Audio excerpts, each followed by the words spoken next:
స్వాగతం. పల్నాడు జిల్లా పిడుగురాళ్ల పట్టణంలోని తెలుగుదేశం పార్టీ కార్యాలయంలో ప్రెస్ మీట్ లో మాట్లాడుతున్నారు గురజాల నియోజకవర్గ తెలుగుదేశం పార్టీ అభ్యర్థి ఎరపతినేని శ్రీనివాసరావు. జనసేన, బీజేపీ, తెలుగుదేశం పార్టీ నాయకులు, కార్యకర్తలు పాల్గొన్నారు.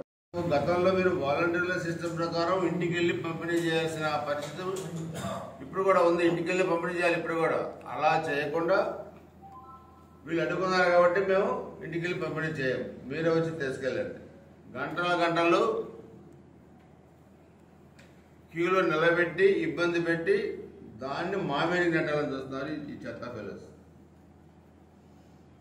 12,000 కోట్ల రూపాయలు సొంత ప్రయోజనాలకు వాడుకొని మీ సొంత కాంట్రాక్టర్లకి ఉపయోగించుకొని ఖజానాలో డబ్బులు లేకుండా, పెన్షన్లకు డబ్బులు లేకుండా చేసి దాన్ని వేరే వాళ్ళకి నెట్టే ప్రయత్నం చేస్తా ఉన్నారు. ఎప్పుడు కూడా 1వ తారీఖు ఇవ్వాల్సిన పెన్షన్లు ముందే మేము 3వ తారీఖు నుంచి ఇస్తాం. ఎందుకు చెప్పారు మీరు? 1వ తారీఖు ఎందుకు ఇవ్వరు? మీరు ఎవరి మీద నెపం నెట్టాలని చూస్తున్నారు. కాబట్టి ఈరోజు అందరూ కూడా అర్థం చేసుకోవాల్సింది, ఎప్పటిలాగానే చంద్రబాబు నాయుడు గారు కానీ, పవన్ కళ్యాణ్ గారు కానీ, బీజేపీ నాయకులు చెప్పారు, ఎన్నికల కమిషన్ చెప్పారు, చీఫ్ సెక్రటరీ కూడా ముగ్గురు కలిశారు. ఎప్పటిలాగానే వాలంటీర్లు కాకుండా మిగతా ఉద్యోగులు ఇళ్లకెళ్ళి పెన్షన్లు పంపిణీ చేయమన్నారు. దాన్ని వక్రీకరించి ఇష్టారాజ్యంగా వీళ్ళ చెత్త మీడియాలో 100 రకాల కథలు రాస్తా ఉన్నారు. దీన్ని ప్రజలందరూ కూడా అర్థం చేసుకోవాల్సిన అవసరం ఉంది. ఎక్కడికక్కడ ఎన్నికల నిబంధనలను ఒత్తిడి, మేమే తప్పుడు కేసులు పెడతాం, తీసుకొచ్చి కొడతాం, స్టేషన్లో రోజులు తరబడుతామంటే ఇది మీరు కూడా భారీ మూల్యం చెల్లించాల్సిన పరిస్థితులు ఉంటాయి. నియోజకవర్గంలో ఎవరైనా ఏ స్థాయి అధికారైనా మేమేం కూడా ప్రైవేట్ కేసులు వేస్తాం, మేమేం కూడా ఎలక్షన్ కమిషన్కి ఫిర్యాదు చేస్తాం. ఈ ఎస్పీలు ఐజీలు పోయినట్టు మీరు కూడా పోతారు, ఇళ్ళకి పోతారు.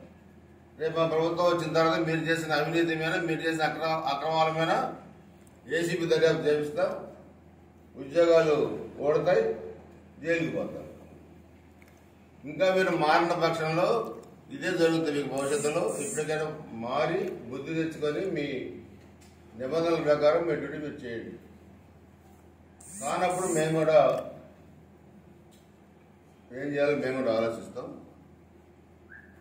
చాలామందిని మేము కూడా చూసాం.